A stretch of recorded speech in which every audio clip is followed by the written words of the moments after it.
Good evening, Mr. Mayor, honoured guests, ladies and gentlemen. I'm truly delighted and honoured to be the opening speaker in this series of lectures to mark the 200th anniversary of this glorious building. It is 1,342 years since a place of Christian worship is believed to have existed in this town. Earlier Christians have worn out at least 2 previous churches on this site, and earlier places of Christian worship are believed to have been on the site of the Roman fort on Car Hill. I believe that later in the year there will be a talk on the history of Christianity here, so no more spoilers on this subject. Later I will introduce my fellow speaker, a young historian whom I'm proud to acknowledge as a former pupil. We are both going to take you back in time, well before that significant moment of the arrival of Christianity, to the Romans, and even to a time before their arrival. My task is to set the scene for the arrival of the Romans.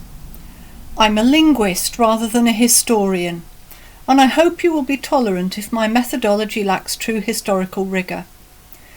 I'm going to try to draw together and summarise what is known about the very early human history of Kirkham and the Fylde. I will also offer some suggestions or conjectures of my own, which may have true historians throwing up their hands in horror at my hubris. I have found researching this topic absolutely fascinating, and I hope that when you've heard from Thomas and me, not only will you have learnt things, but, much more importantly, you will have a renewed sense of pride in this town and its very long, very rich and very significant history. In terms of history, Kirkham punches well above its weight.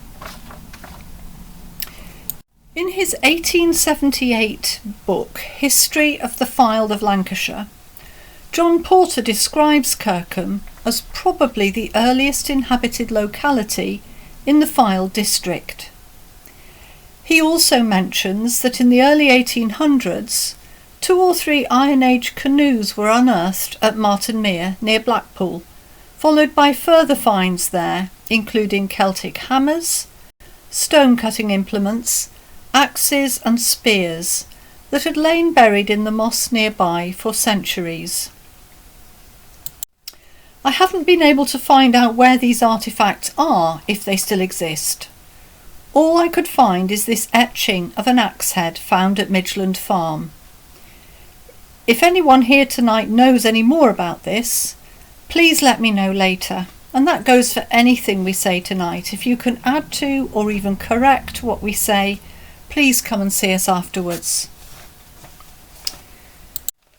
In the 1880s, when Preston docks were being constructed, dugout canoes believed to date back to the Bronze Age were discovered. These can be seen in the Harris Museum. In 1970, a resident of Carlton was demolishing his house in order to dig foundations for a new home when he'd uncovered the remains of an elk with 2 harpoons embedded in it, which suggests that the Fylde was inhabited as long ago as 8000 BC, i.e.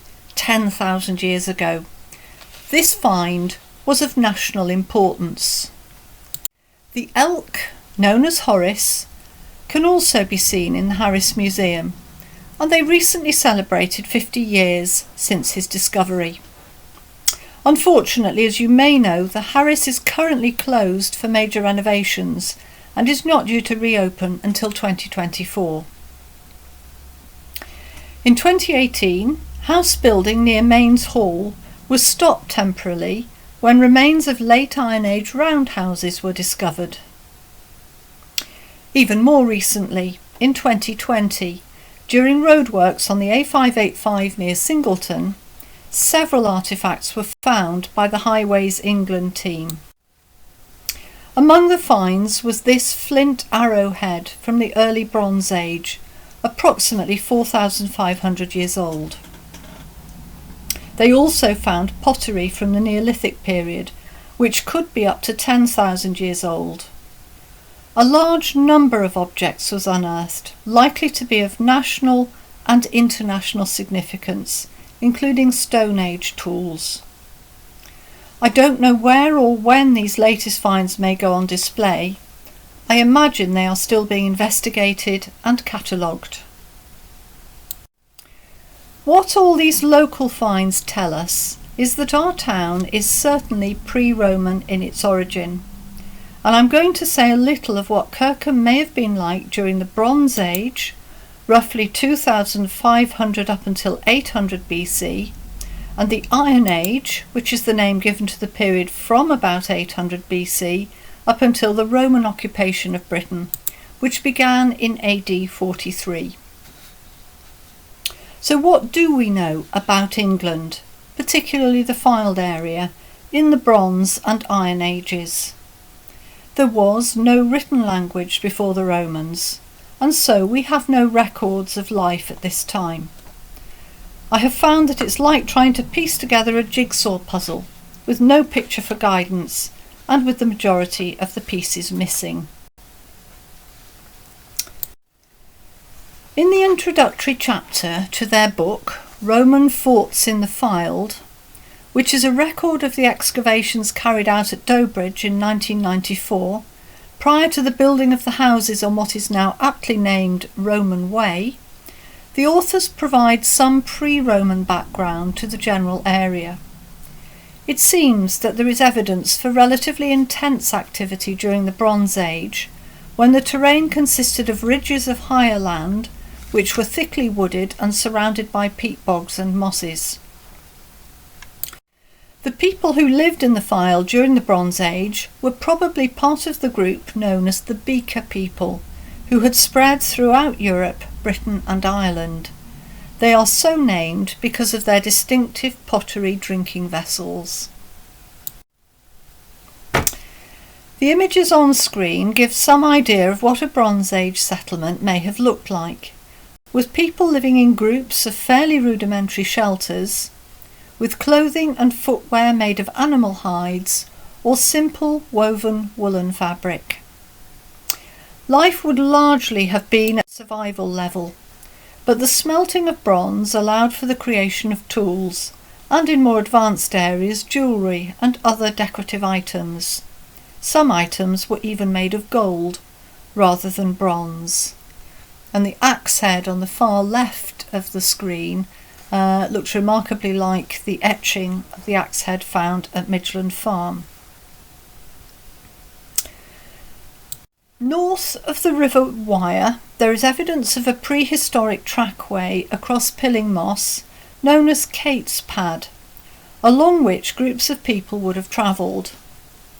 It's thought that a similar track may have existed leading northwest from Kirkham, known as Danes Pad, but evidence for this is sparse and confused.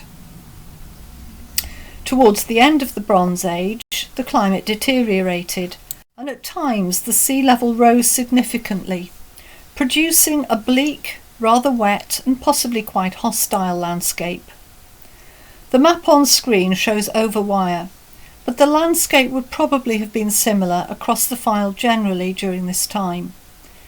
This led to a reduction in density of settlement in the area, and as a result, Iron Age sites and archaeological finds are less common in Fylde than in other parts of Britain. Another problem is the lack of academic work and research on the Iron Age in the northwest, as lamented here in The Post Hole, the student-run journal at the University of York. Nevertheless, there is some evidence, so let's consider what life may have been like in the Fylde during the Iron Age, which is often also referred to as the Celtic period. Britain was inhabited by tribes during this time. They lived in separate groups with little sense of collective or national identity. The main tribe in the north of England was the Brigantes, and this map shows where their territory was. They were predominantly hill dwellers. A subgroup or sept of the Brigantes were the Setantii, and they are the group who would have lived in the Fylde, as shown in this more detailed map. They were known as people who lived in areas dominated by water. Their name is linked to Setea, the name for the River Mersey, and their territory was thought to be from the Mersey to the Wyre. There are no written records of the Brigantes or Setantii before the Romans. It is therefore hard to assess how long they had existed as a political entity prior to that. Most key archaeological sites in the region seem to show continued, undisturbed occupation from an early date, so their rise to power may have been gradual rather than sudden and dramatic. The most common and visible remains of the Iron Age in Britain generally are the 3,000 or so hill forts that can be found across the country. No specific evidence exists of an Iron Age hill fort at Kirkham, but of course evidence or records of anything are sparse from this period, especially in this area, so this in itself does not preclude the existence of a hill fort. The nearest sites of possible Iron Age hill forts, or at least settlement, are in the Preston area and at Warbreck or Bourne Hill in the Blackpool area. Wyre archaeology have tried to investigate the latter. It's not impossible that there could have been an Iron Age hill fort at Kirkham, roughly halfway between these two sites, because of its topography, which would have provided a favourable location for a hill fort.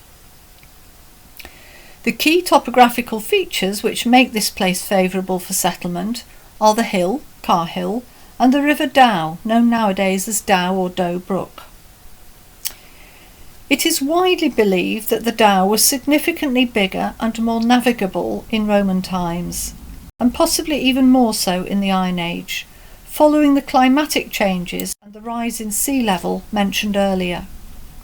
This current flood map may give a hint of previous waterways.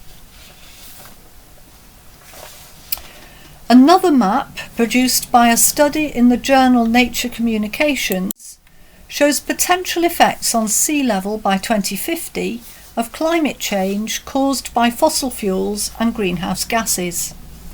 The pink areas indicate where land may be flooded by the sea, which would perhaps replicate what happened in the late Bronze Age. If you live in Kirkham, Wesham, Ray Green or even Freckleton, it looks like you'll be fine. If you live in Lytham or St Anne's, oh dear. Anyway, enough of scary images of the future. Let's stay firmly in the past and return to Iron Age hill forts and the possibility of one at Kirkham. The Romans recognised the strategic value of Carr Hill, as this is where they located their fort. It seems entirely possible that this would have been recognised by earlier inhabitants also. I have tried to investigate the origins of the name Carr for any clues. Before I go further, you may be thinking that Carr Hill used to be known as Mill Hill. I am aware of that, but I'm assuming that this was a temporary name, first used when the windmill was established, and that when the mill ceased being an active working mill, the name reverted to what it had been known as before, i.e. Carr Hill. The name Carr, C-A-R-R, means low-lying meadow, bog or marsh in Old Norse, which could suggest that it may have been named during the Viking period in the 8th century, and Carr Hill presumably indicates a hill adjacent to marshy ground, which seems a reasonable description of the area to a greater or lesser extent from the end of the Bronze Age onwards. However, we do know that it was established as a settlement by the Romans well before the Vikings came along. Perhaps, therefore, the name Carr could be linked to the Celtic word care, C-A-E-R or C-A-I-R, often found in place names such as Caerphilly and Carlisle, which means stronghold or fortress. This also seems a reasonable interpretation of the name, as Carr Hill is the only hill for some distance around and would have been an obvious place to establish a stronghold. This Celtic word care would suggest that the settlement was already established as a stronghold, which was then taken over and developed by the Romans. Another difficulty when assessing previous use of this potential pre-Roman site is precisely that it was most certainly used by the Romans for a large auxiliary cavalry fort.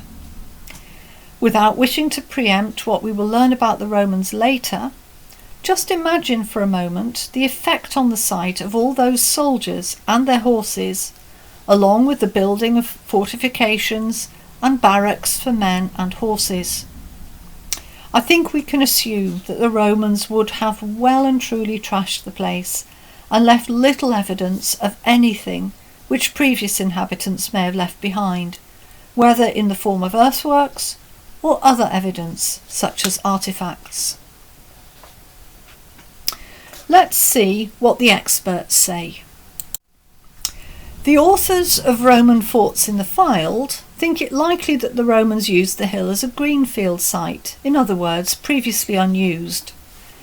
They do, however, also refer to the recovery from the site of Kirkham's fort of several fragments of handmade pottery, possibly of Iron Age type, which might suggest a native presence, albeit slight, before or during the Roman period. In his book Kirkham, A Short History, F.J. Singleton says that it seems likely that an elevated and naturally protected site, such as Car Hill, was inhabited from very early times. Another work I have consulted is the amazing work entitled Progress, A History of Blackpool, the Fylde and South Wyre, published online last year by local historian and Old Kirkhamian Nick Moore. His book, the fruit of many years' work, covers the entire history of the area from pre-human times to the present day and runs to over 1,500 pages. I'm indebted to Nick's research, which supports several of my conjectures.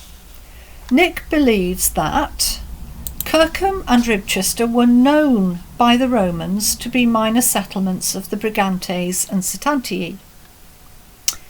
Also, he believes that it is likely that the main settlement of the Setantii was at Kirkham, called Setantu.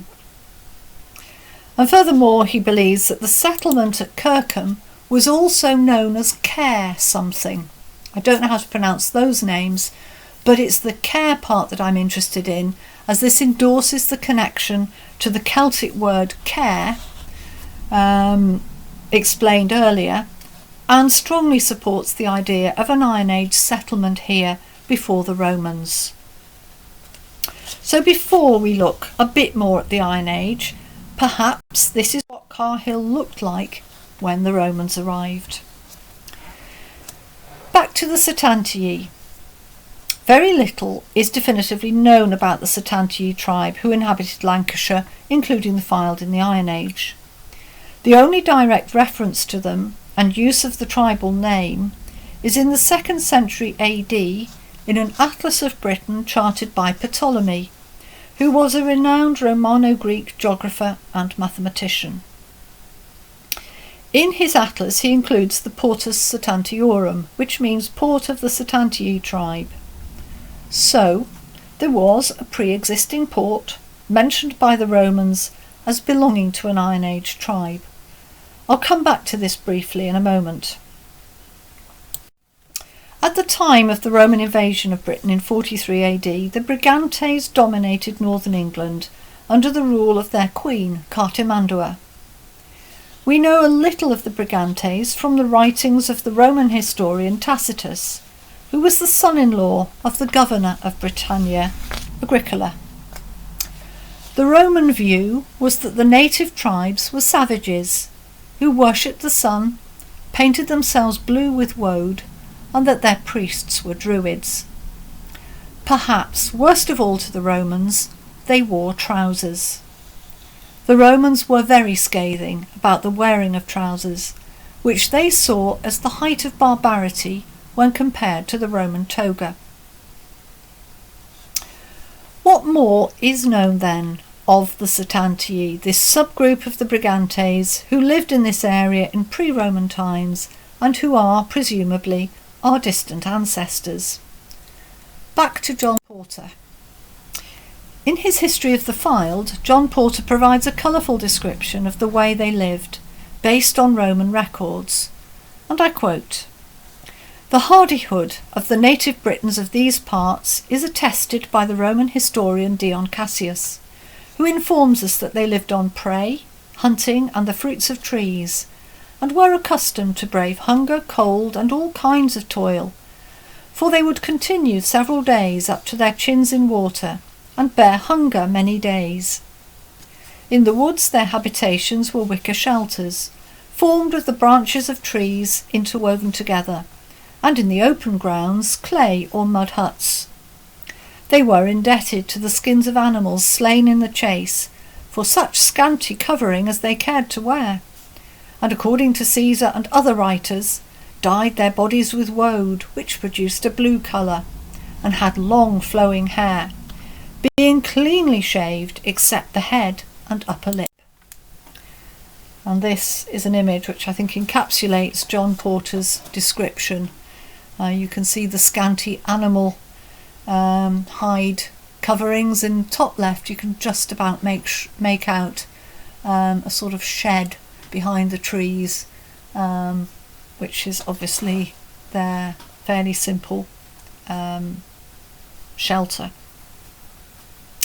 Their existence in the marsh conditions of the Fylde was made evident in the 1800s with the unearthing of the canoes and other Celtic artefacts from the main dyke of Martinmere, which I mentioned earlier. They used vessels or coracles made from light wooden frameworks covered in animal hide, which they used to navigate the waters and marshes.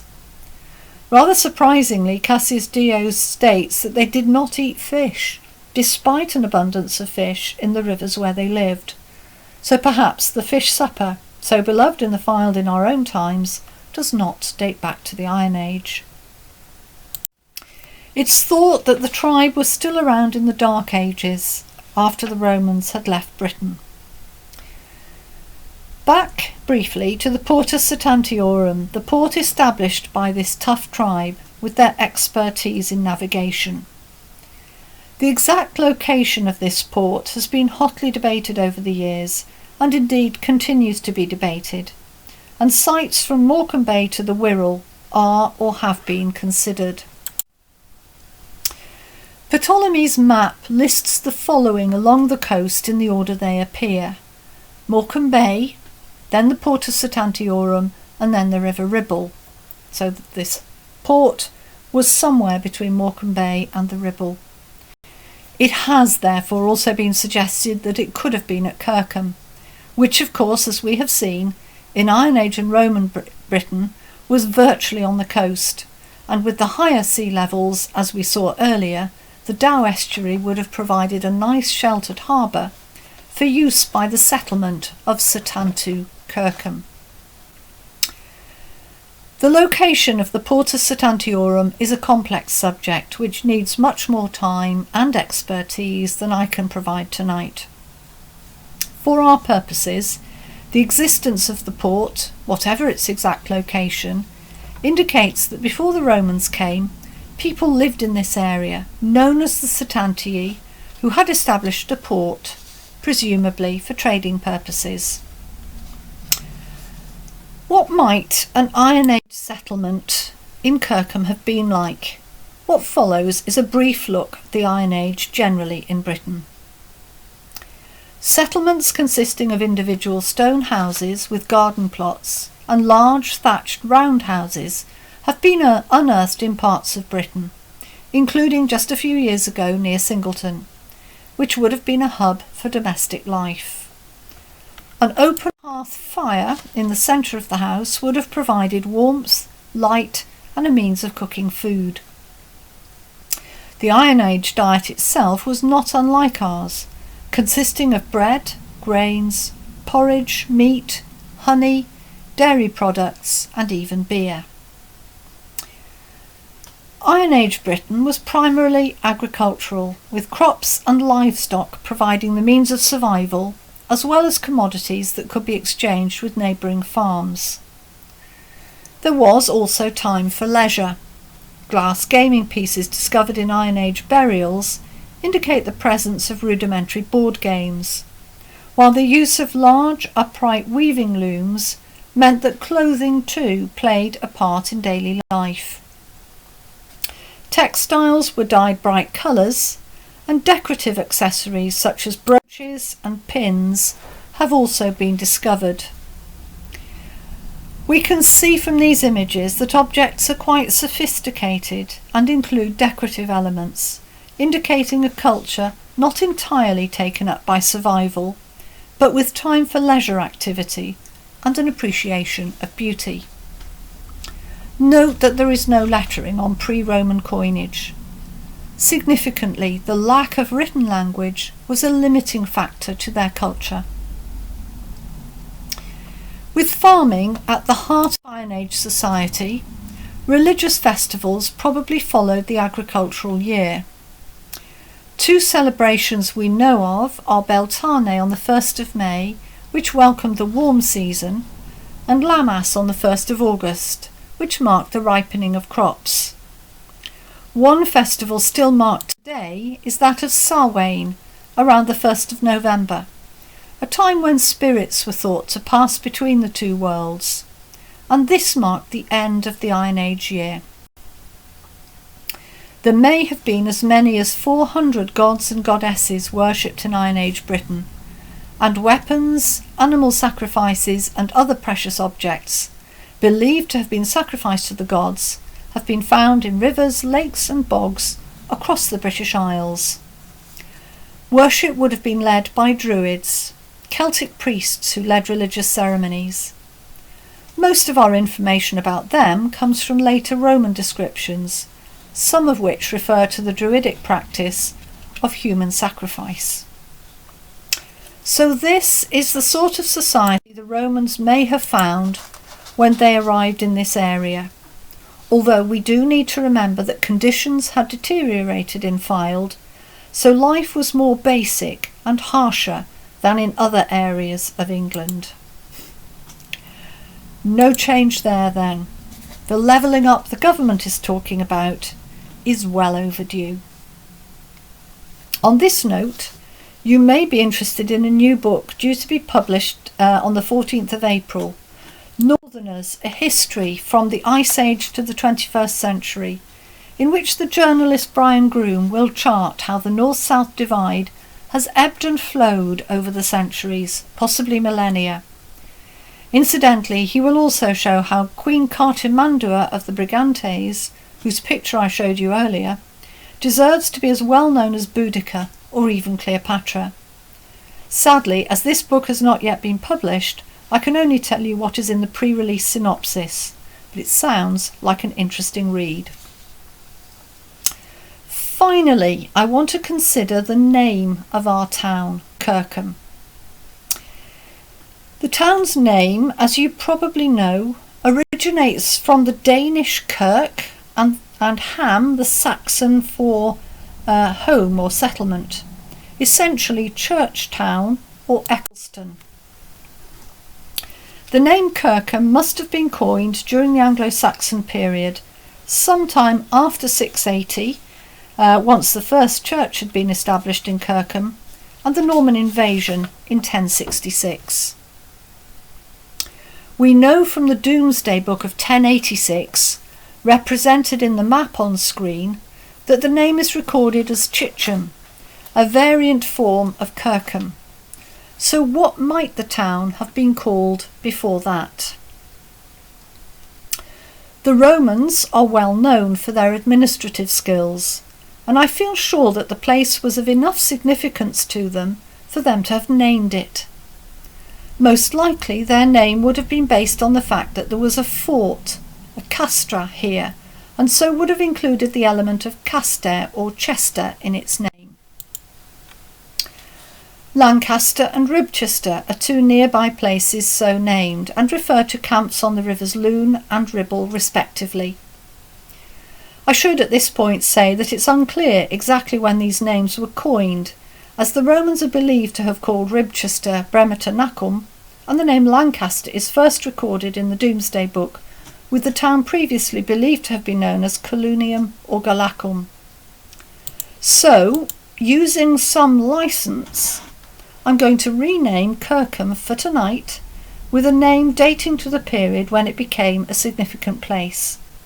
So for now, we are talking about Dowcaster, the fort on the River Dow. I hope I've been able to provide some insight into what is known of the prehistory of Kirkham, and I thank you for indulging my flights of fancy.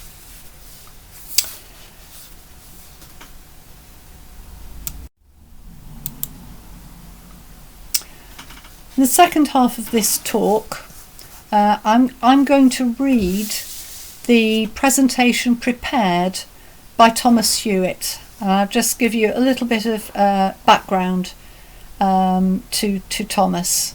Thomas is a former pupil of mine, and I had the great privilege of being Thomas's Latin teacher for 4 years at Kirkham Grammar School as he prepared for GCSE and A-level in the subject.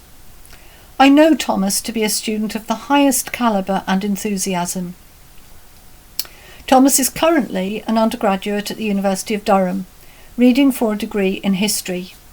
He also acts as a volunteer guide at Lytham Hall, so you may recognise him from there. Thomas's passion for history has long been apparent, and I feel that the future of historical scholarship is very safe in his hands. In 2019, whilst in the 5th form, Year 11, at KGS, Thomas won first prize in the Lytham St Anne's Classical Association competition, when students were invited to present their 3 favourite artefacts from the ancient world. Thomas is going to revisit one of his chosen artefacts for us and set it in its context of the Roman history of Dowcaster. So now over to a proper historian, Mr. Thomas Hewitt.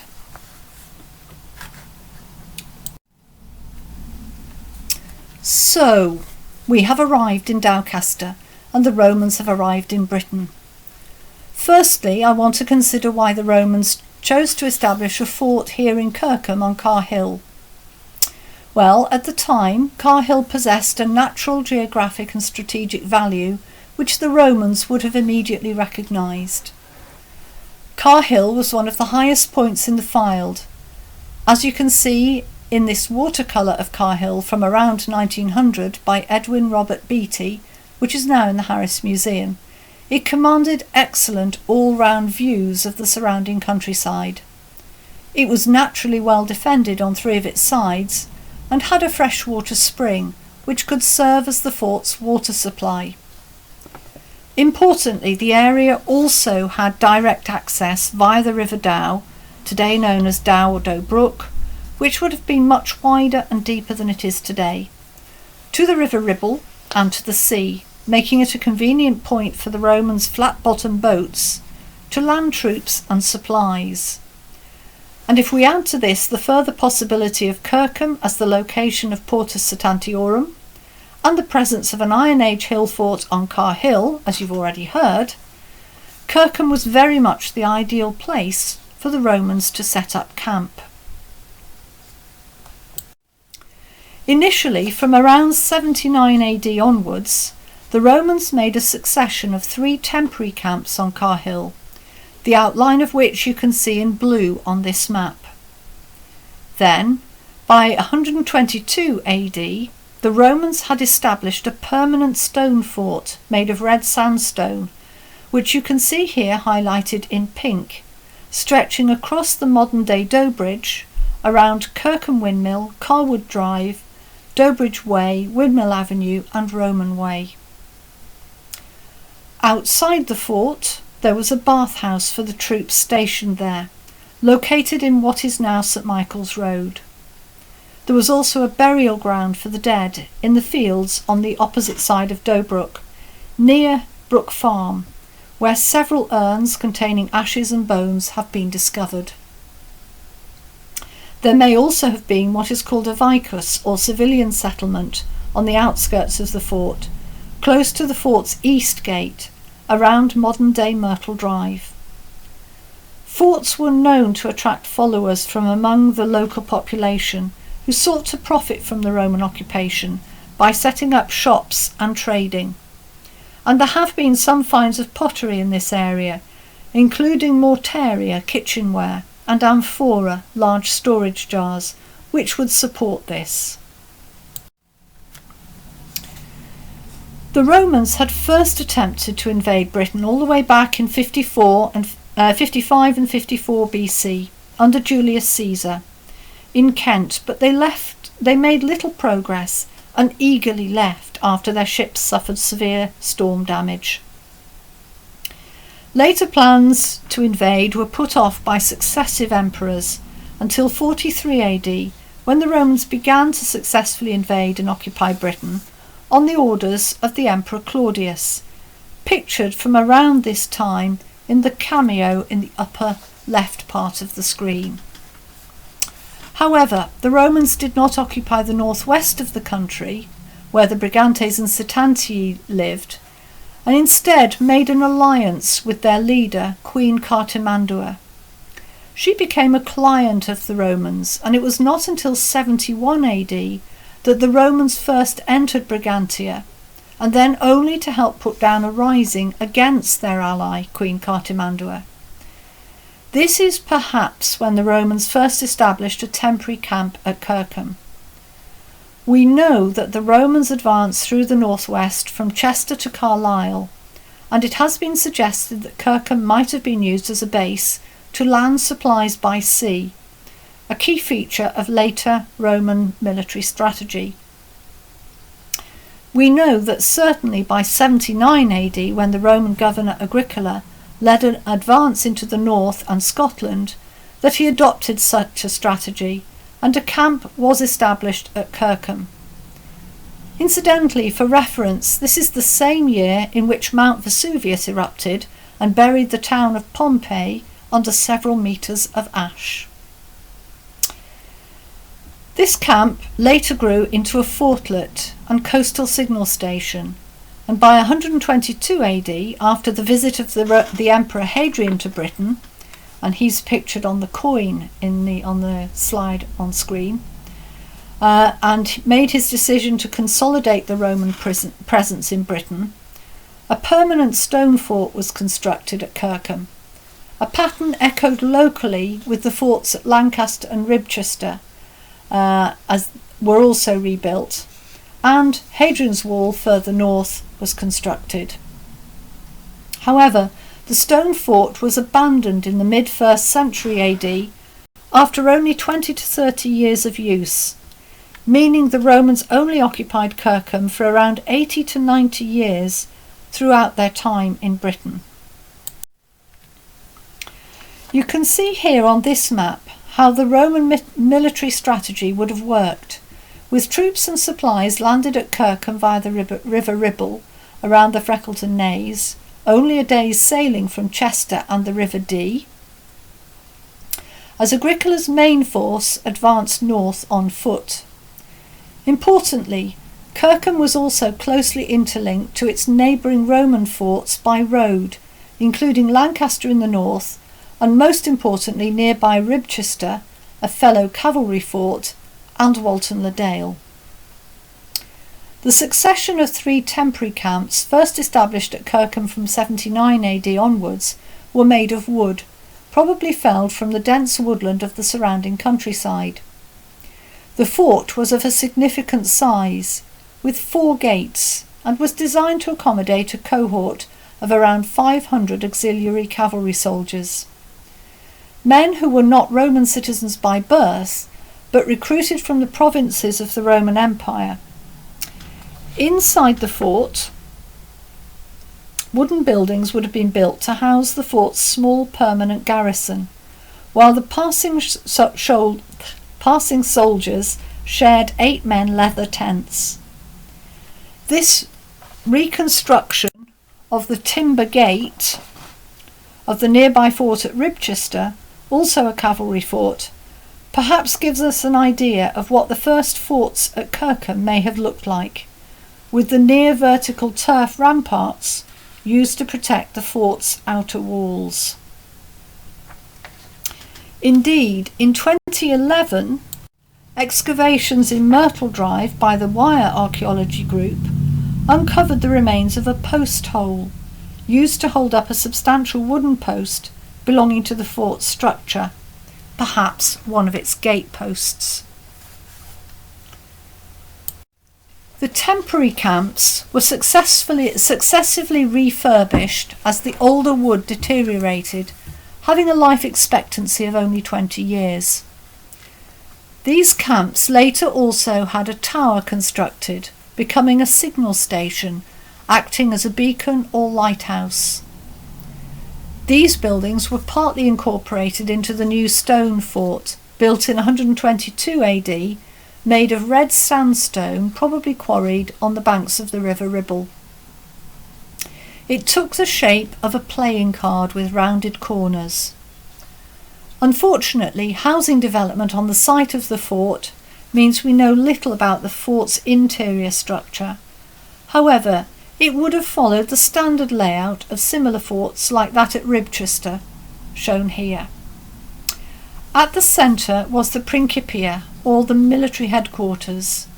Next to that was the fort commander's house, known as the Praetorium, on one side, and the granaries on the other, where the fort's food supply would have been stored on raised floors to keep the food dry and protected from rodents, as well as stores and workshops. Around the rest of the fort were the barracks, latrines, and possibly a hospital. So let's take a look at the fort a little more closely. At the centre of fort life was the Principia, the military headquarters and administrative centre of the fort, with a courtyard and colonnade where notices would have been displayed. There was an assembly hall, offices, a temple containing a statue of the emperor and the regiment's standards, and an underground strong room like this one at Chester's Fort on Hadrian's Wall, where the money would have been stored. Across the rest of the fort were rows of barrack blocks, where soldiers lived together with their horses. There were no separate stables. Horses lived in the front room and soldiers in the back, as seen in this reconstruction by English Heritage. This meant troops could be instantly deployed. Also of importance to the soldiers was the Bathhouse, a space used to maintain hygiene but also to socialise and pursue leisure activities. In 2010, the remains of the Bathhouse of Kirkham Fort were discovered by Oxford Archaeology North in the garden of a house on St Michael's Road. It was probably built around the same time as the new stone fort, when the Roman presence in Kirkham became established and supplied with water from the nearby spring. It was located outside the fort in order to protect it from the risk of fire from the bathhouse's furnaces. Here you can see the group's excavations, in the group's excavations, the remains of the curved wall of the bathhouse and the ceramic pili, which would have been piled up to hold up the floor, as seen in the smaller image. Perhaps the bathhouse may have looked similar to that at Chester's Fort on Hadrian's Wall, taking an apsidal or even circular layout. Religion also played a key part in the lives of the soldiers at Kirkham. One remarkable find which provides an insight into this is a Roman altar, allegedly found under the old Roman road running from Ribchester to Kirkham. It probably came from a temple built in the vicinity of the fort, perhaps around a sacred spring or well. In 1688, it was taken by Matthew Hall, churchwarden of St Michael's Kirkham, to the church at Lund for use as a font.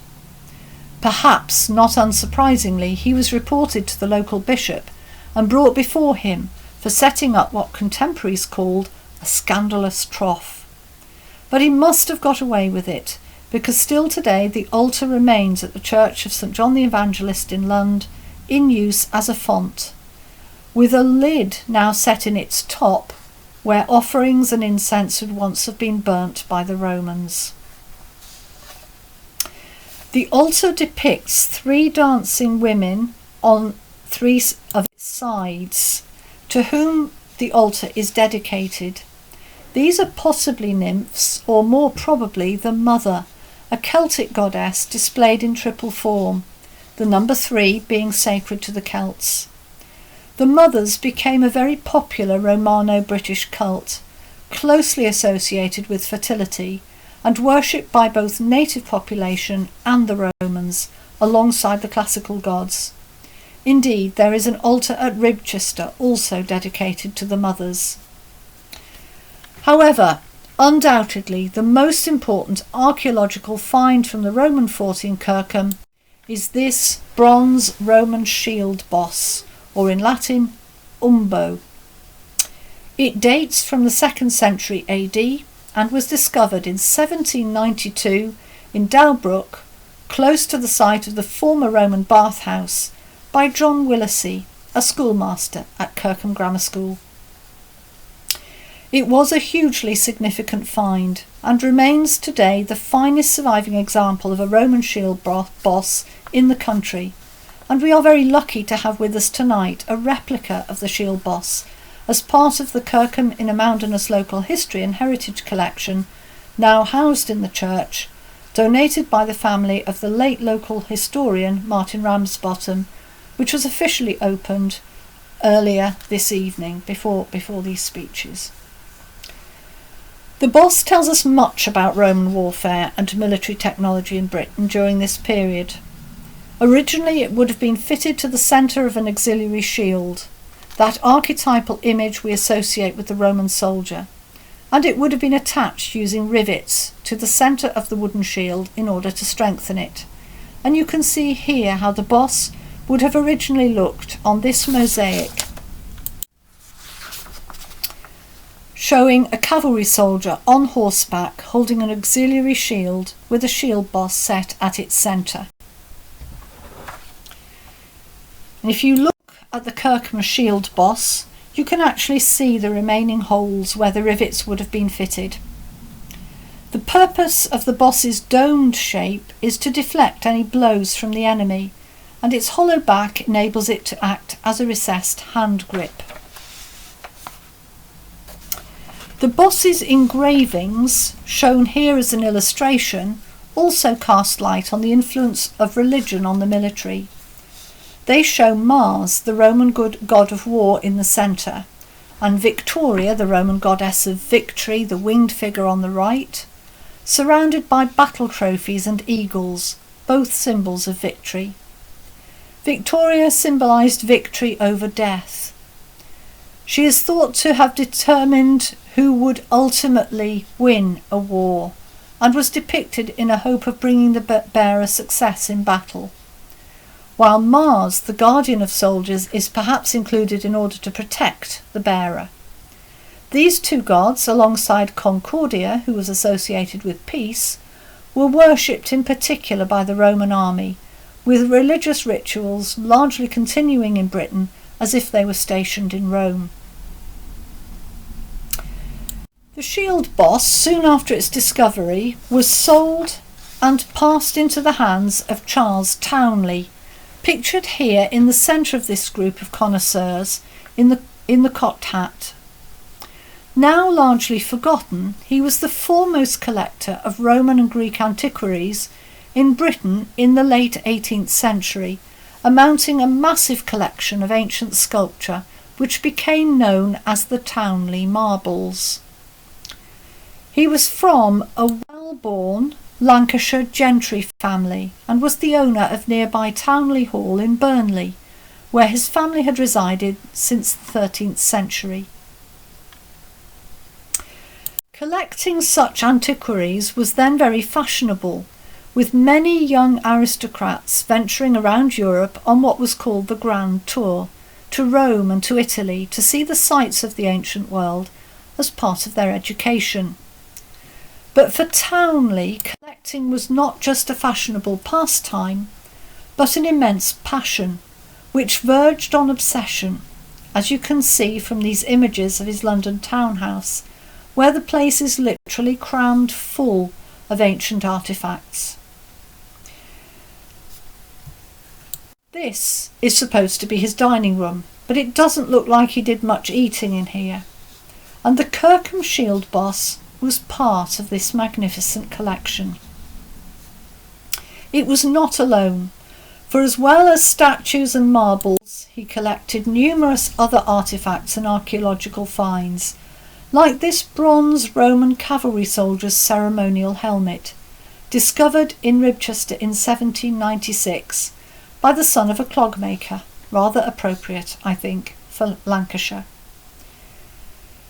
His collection was so significant that on his death Parliament was persuaded to purchase his collection of marbles for the nation and to put them on display at the British Museum in a special purpose-built gallery.